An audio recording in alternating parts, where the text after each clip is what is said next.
Item ಯಾವುದೇ ಇರಲಿ try ಮಾಡಿ ಆಚಿ ಚಿಕನ್ ಮಸಾಲಾ.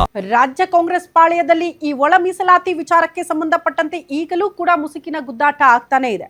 ಪ್ರಮುಖವಾಗಿ ಒಳ ಮೀಸಲಾತಿ ವಿಚಾರಕ್ಕೆ ಸಂಬಂಧಪಟ್ಟಂತೆ ಎಡಗೈ ಮತ್ತು ಬಲಗೈ ಸಮುದಾಯದ ಸಚಿವರ ವಿಚಾರಕ್ಕೆ ಸಂಬಂಧಪಟ್ಟಂತೆ ಮುಸುಕಿನ ಗುದ್ದಾಟ.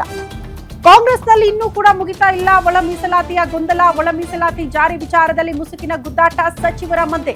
ಕಾಂಗ್ರೆಸ್ ದಲಿತ ಎಡಗೈ ಬಲಗೈ ಸಚಿವರ ನಡುವೆ ಭಿನ್ನಮತ ಏರ್ಪಟ್ಟಿದೆಯಂತೆ. ಒಳ ಮೀಸಲಾತಿಗೆ ಸಂಬಂಧಪಟ್ಟಂತೆ ರೋಸ್ಟರ್ ಹಂಚಿಕೆಗೆ ಎಡಗೈ ಸಮುದಾಯ ವಿರೋಧ ಮಾಡ್ತಾ ಇದೆ. ವರದಿ ತಿರಸ್ಕರಿಸುವುದಕ್ಕೆ ಬಲಗೈ ಸಮುದಾಯದ ಒತ್ತಡ ಜಾಸ್ತಿ ಆಗ್ತಾ ಇದೆ. ಹಾಗಾಗಿ ಅಡಕತ್ತರೆಯಲ್ಲಿ ಸಿಲುಕಾಕಿಕೊಂಡಿದೆ ಕಾಂಗ್ರೆಸ್. ಒಳ ಮೀಸಲಾತಿ ಜಾರಿ ವಿಚಾರದಲ್ಲಿ ಭಿನ್ನಮತ ಹೊಂದಿದ್ದಾರಂತೆ. ಭಿನ್ನಮತದ ಸಂದರ್ಭದಲ್ಲಿ ಸಚಿವ ಕೆಎಚ್ ಮುನಿಯಪ್ಪ ಜಾಣ ನಡೆ ಅನುಸರಿಸುತ್ತಿದ್ದಾರೆ. ಒಳ ಮೀಸಲಾತಿ ಜಾರಿಯ ಜವಾಬ್ದಾರಿ ಮಹದೇವಪ್ಪ ಅವರ ಹೆಗಲಿಗೆ ಹಾಕಲಾಗಿದೆ. ಮಹದೇವಪ್ಪ ನೇತೃತ್ವದಲ್ಲಿ ಜಾರಿ ಆಗಲಿದೆ ಅಂತ ಕೆಎಚ್ ಮುನಿಯಪ್ಪ ಅವರು ಹೇಳ ಮುಗಿಸ್ಬಿಟ್ಟಿದ್ದಾರೆ. ಒಳ ಮೀಸಲಾತಿ ಜಾರಿ ಮಾಡೋದಕ್ಕೆ ಮುಖ್ಯ ಕಾರಣ ಮಹದೇವಪ್ಪ ಅವರು.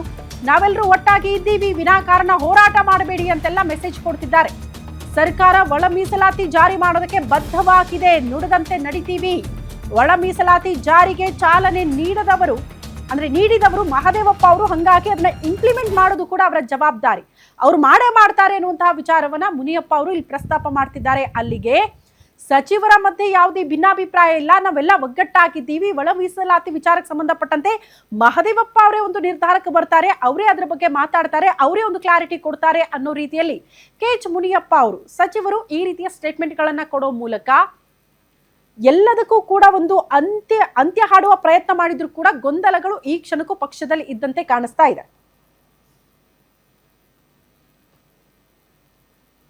ಈ ಬಗ್ಗೆ ಮತ್ತಷ್ಟು ಡೀಟೇಲ್ಸ್ ಅನ್ನ ಕೊಡ್ತಾ ಹೋಗ್ತಾರೆ ನಮ್ಮ ಪ್ರತಿನಿಧಿ ದುರ್ಗೇಶ್ ದೂರವಾಣಿ ಸಂಪರ್ಕದಲ್ಲಿದ್ದಾರೆ. ದುರ್ಗೇಶ್, ಒಳ ಮೀಸಲಾತಿಗೆ ಸಂಬಂಧಪಟ್ಟಂತೆ ಕಾಂಗ್ರೆಸ್ ಅಡಕತ್ರಿಯಲ್ಲಿ ಸಿಲುಕಾಕಿಕೊಂಡಿದೆಯಾ ಅಂತ ಸಚಿವರಲ್ಲೂ ಕ್ಲಾರಿಟಿ ಇಲ್ಲ, ಮತ್ತೆ ಸಮುದಾಯಕ್ಕೆ ನ್ಯಾಯ ಕೊಡ್ತಾರೆ ಅನ್ನೋದು ಪ್ರಶ್ನೆ ಇದೆ.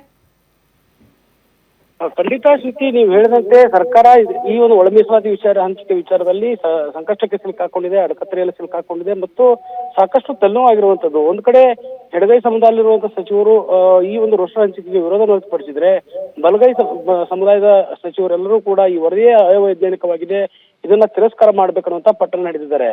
ಒಂದ್ ಕಡೆ ಈಗಾಗಲೇ ಮೀಸಲಾತಿಯ ವರ್ಗೀಕರಣ ಹಂಚಿಕೆಯಾಗಿ ವರದಿ ಕೂಡ ಸದನದಲ್ಲಿ ಅಪ್ರೂವಲ್ ಆಗಿದೆ. ಜೊತೆಗೆ ರಾಜ್ಯಪಾಲರು ಕೂಡ ಅಂಕಿತವನ್ನು ಹಾಕಿರೋದ್ರಿಂದ ಇನ್ನೇನು ರೋಸ್ಟರ್ ಮೂಲಕ ವರ್ಗೀಕರಣ ಹಂಚಿಕೆಯಾಗಿ ಎಲ್ಲರಿಗೂ ಕೂಡ ಅನುಕೂಲ ಆಗುತ್ತೆ, ನೇಮಕಾತಿಗಳು ಮತ್ತು ಮುಂಬಡ್ತಿಗೆ ಎಲ್ಲದಕ್ಕೂ ಅನುಕೂಲ ಆಗುತ್ತೆ ಅನ್ನುವಂತ ಲೆಕ್ಕಾಚಾರದಲ್ಲಿದ್ದಂತ ಎಡಗೈ ಮತ್ತು ಬಲಗೈ ಸಮುದಾಯಕ್ಕೆ ಇದೀಗ ಹೊಸದಾಗಿ ಶುರುವಾಗಿರುವಂತದ್ದು ಸಮಸ್ಯೆ ಈ ಒಂದು ರೋಸ್ಟರ್ ಹಂಚಿಕೆ ವಿಚಾರ.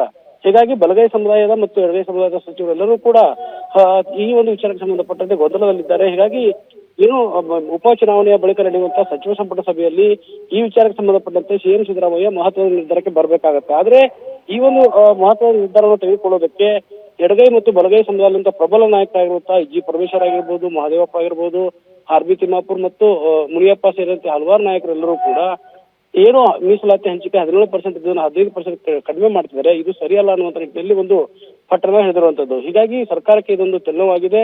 ಸಚಿವ ಸಂಪುಟ ಸಭೆಯಲ್ಲಿ ಯಾವ ರೀತಿ ನಿರ್ಧಾರ ಆಗತ್ತೆ ಅನ್ನೋದು ಒಂದ್ ಕಡೆ ಆದ್ರೆ, ಈಗ ವಿರೋಧ ವ್ಯಕ್ತಪಡಿಸಿರುವಂತಹ ಬಲಗೈ ಸಮುದಾಯದ ಮಹದೇವಪ್ಪ ಅವರ ಮೇಲೆ ಜವಾಬ್ದಾರಿಯನ್ನ ಮುನಿಯಪ್ಪ ಅವರು ಹಾಕುವ ಮೂಲಕ ಜಾಣ ನಡೆಯನ್ನ ಮತ್ತು ಚಾಣಕ್ಯ ನಡೆಯನ್ನ ತೋರ್ತಿದ್ದಾರೆ. ಹೀಗಾಗಿ ಸಿಎಂ ಸಿದ್ದರಾಮಯ್ಯ ಅವರ ಅತ್ಯಾಪ್ತರಾಗಿರುವಂತಹ ಮಹದೇವಪ್ಪ ಪರಮೇಶ್ವರ್ ಅವರು ಈ ಒಂದು ವಿಚಾರಕ್ಕೆ ಸಂಬಂಧಪಟ್ಟಂತೆ ಸಚಿವ ಸಂಪುಟ ಸಭೆಯಲ್ಲಿ ಯಾವ ರೀತಿ ವಿರೋಧವನ್ನು ವ್ಯಕ್ತಪಡಿಸ್ತಾರೆ ಅನ್ನೋದು ಕೂಡ ಇದು ಮುಖ್ಯ ಆಗುತ್ತೆ. ಹೀಗಾಗಿ ಪ್ರಮುಖವಾಗಿ ಈ ವಿಚಾರವನ್ನ ಸಚಿವ ಸಂಪುಟ ಸಭೆಯಲ್ಲಿ ಯಾವ ರೀತಿ ಸರ್ಕಾರ ತೆಗೆದುಕೊಳ್ಳುತ್ತೆ, ರೋಸ್ಟರ್ ಹಂಚಿಕೆ ಯಾವ ರೀತಿ ಮಾಡುತ್ತೆ ಕಾದು ನೋಡಬೇಕಾಗುತ್ತೆ ಶ್ರುತಿ. ಓಕೆ ದುರ್ಗೇಶ್, ಧನ್ಯವಾದಗಳು ತಮ್ಮೆಲ್ಲ ಮಾಹಿತಿಗೆ.